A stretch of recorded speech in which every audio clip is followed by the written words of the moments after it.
As I used to say, the best book to learn Arabic language is Durusul Lugha or the book Al-Arabiyah bayna yadayk. These are the best book to learn Arabic language for beginners. And these are the books I would recommend for anybody who wants to learn Arabic language as a beginner.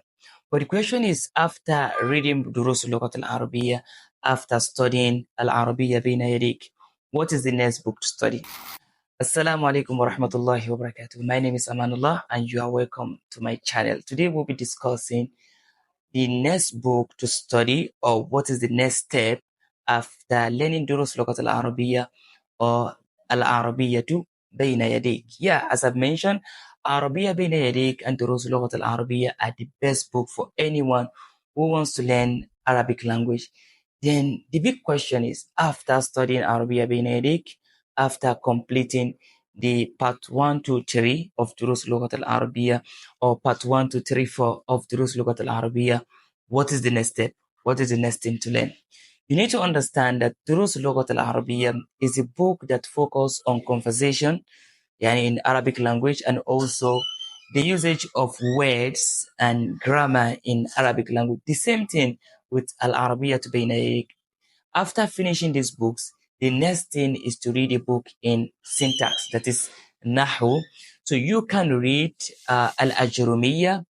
We have many shuruhat on Ajrumiyya. And don't forget, I used to say, if you want to learn any book from anybody, it should be that the person has learned the book you want to read, or the person is familiar with the book you want to learn. So you can take advice from the person you want to learn of what is the best book to learn. But as for me, I will recommend Al-Ajrumiyya for you to learn. We have many of the shuruhat.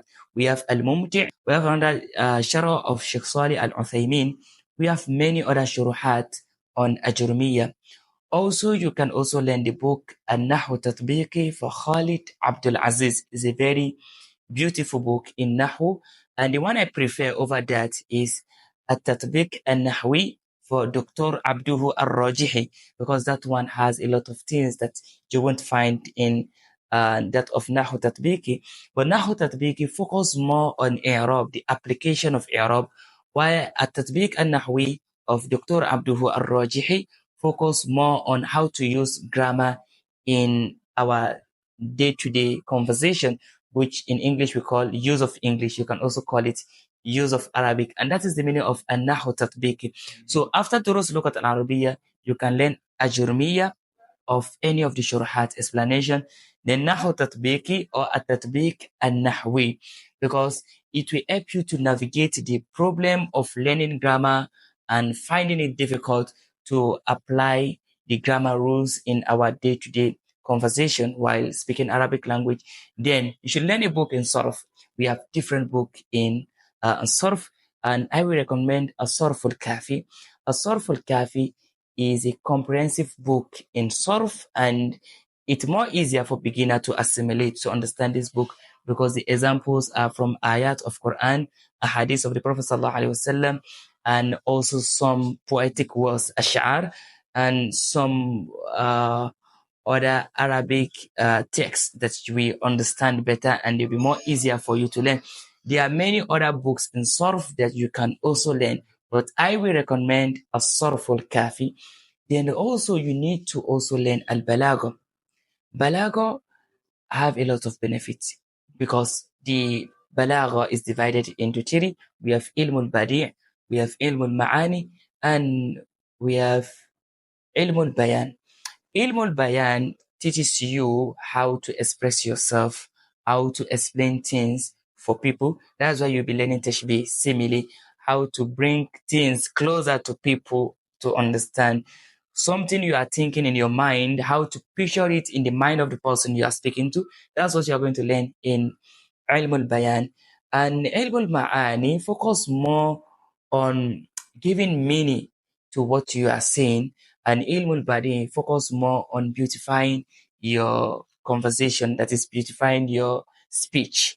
Then you'll be learning Sajj, and you'll be learning Sajj, Tawriya or Sinbadi. You'll be learning Sajj, which has to do with rhyme and many other things. Then after this, you can go into learning Arabic literature, which we call al-adab. Literature brings you closer to Arabic language. It brings you closer to the culture of the language.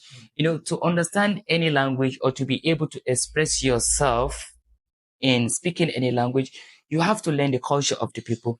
Going to the Arab country is not an opportunity that everybody will get.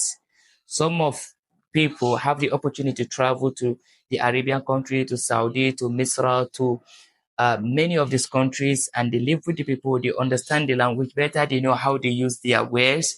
But for those who don't have the opportunity to go there, you will have to learn their culture. You have to learn their literature. Even when you have the opportunity to travel to any of these countries, it is highly recommended for you also to read through their literature, because a lot of things you won't see in the people, but you will find them in the book, because languages change and people change time to time. So Arabs now, they are different from Arabs in centuries back. So you need to understand these things. So let's take it again. You'll be learning Nahu, which we recommend the book الأجرمية للنحو التطبيقي. أجرمية للنحو التطبيقي. أجرمية is for memorization. It makes it easier for you to memorize the قواعد, the grammar rules. The نحو التطبيقي or التطبيق النحوي, this one make it easier for you to apply syntax rules in your conversation. Then we talk about الصرف الكافي, which is for morphology.